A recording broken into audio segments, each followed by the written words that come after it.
A fleet of 10 galleons set sail from the port of Navarre, with all eyes on the black ships that came from the sky behind them.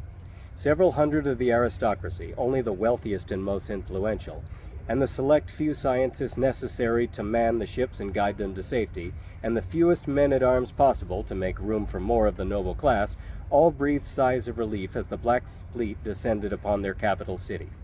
The fearful screams of those left behind were muffled by the strong salty wind, and the passengers tried not to hear them.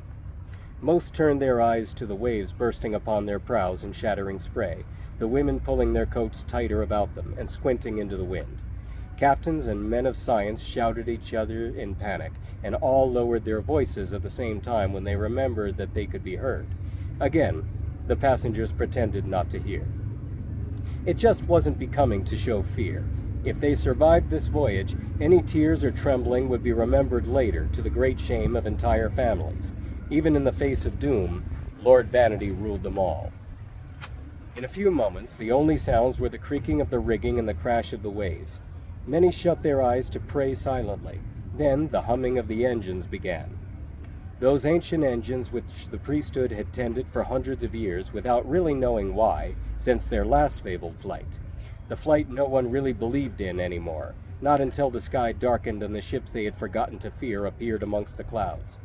The horror of realizing the stories they had told their children, and the religion they had come to hold in contempt, was indeed a warning, a prophecy, put all of their petty wars and squabbles sharply in perspective, and the mad rush to escape set the people against one another. The disbelief of the people in their ancient enemy had led them to forget to prepare, and the scramble to get aboard the almost forgotten ships had been desperate. Some small fishing boats, overflowing with people, had pursued them, hoping to throw themselves onto the hulls of galleons and cling to them like barnacles, but they shrank away in the wake of the ships. It wasn't becoming to show pity, either. The humming of the engines grew louder, and the silent prayers more earnest, the people putting all their newfound faith in the instructions found in the old books, those books that had been cared for by monks for centuries and copied by hand when their pages began to crumble to dust.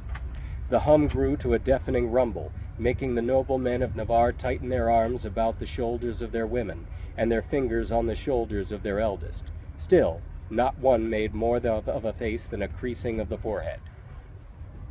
One child dared a glance over his shoulder in time to see the black ships descend upon the city behind them, their dark sails straining against the wind. And then he felt it.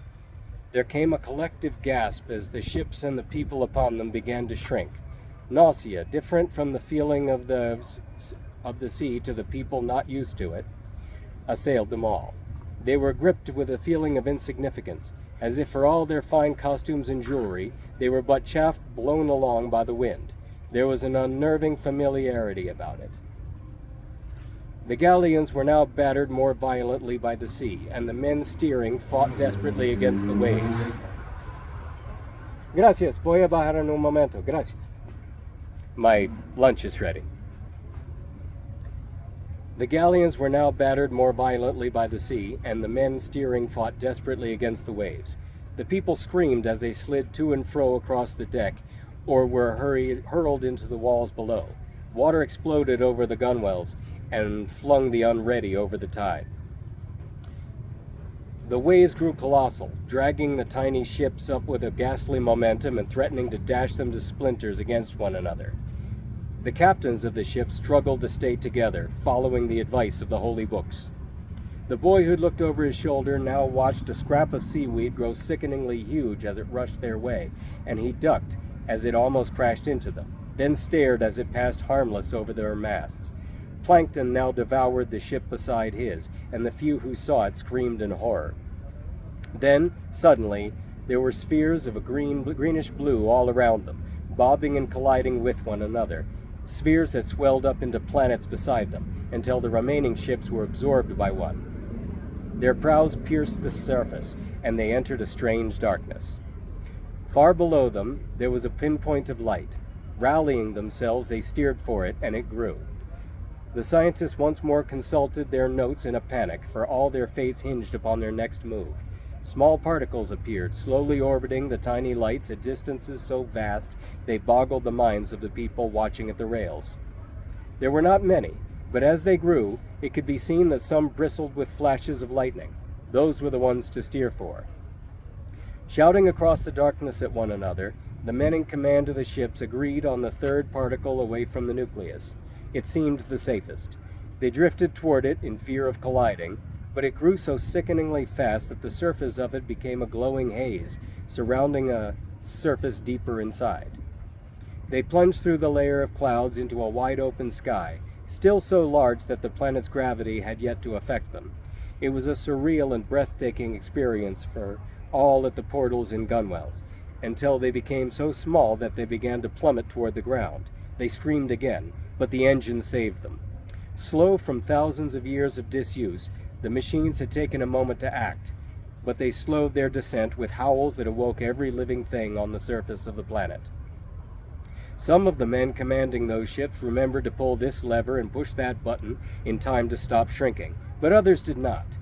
And when people shouted at them to push or pull whatever they had to so they didn't get separated, they ended up resuming when the others had stopped.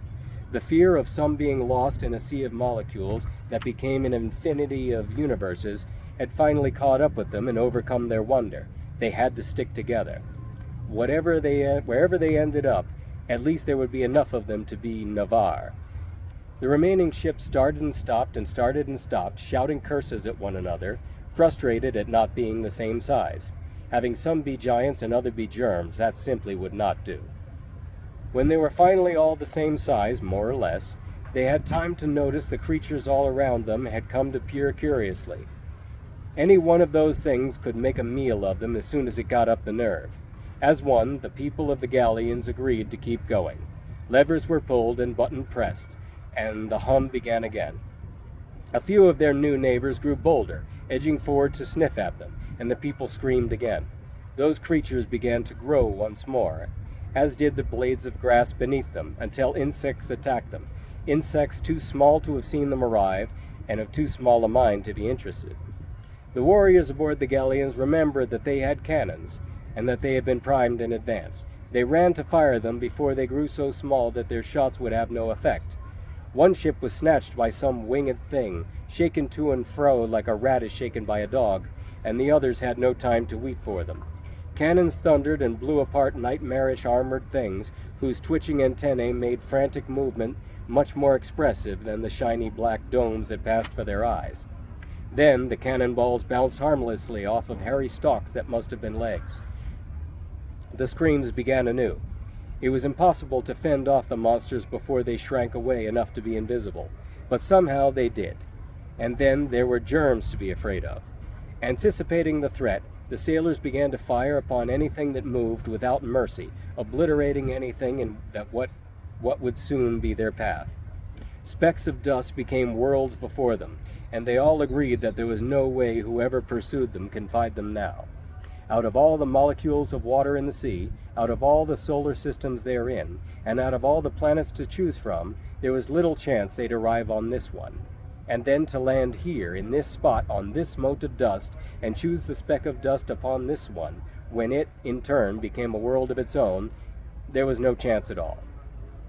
When they passed into the atom that became a separate solar system, and steered for an inhabitable proton that grew to be a planet, they coordinated themselves better. Not perfectly, but better. And they were more organized for the onslaught of curious or hungry or indifferent beings. It turned out to be a dump, that world, so they kept going. With a bit of practice, they began to navigate with some semblance of skill until they found a world on which they could all agree, more or less, and they elected to touch down nearer the coast. When they all staggered from the gangplanks onto the warm grass, listening to blue waves crashing upon the white shore, close enough to the one they'd left behind, they all heaved great sighs of relief, and afforded themselves the luxury of a smile. They were safe here, they thought. This would be their new Navarre, their new home. A relative peace followed the landing, the people busying themselves with making their new world as close as they could to the one they'd left. It was also a great opportunity for the priesthood to regain influence, since they now had the right to say, "We told you so," and no one could contest them.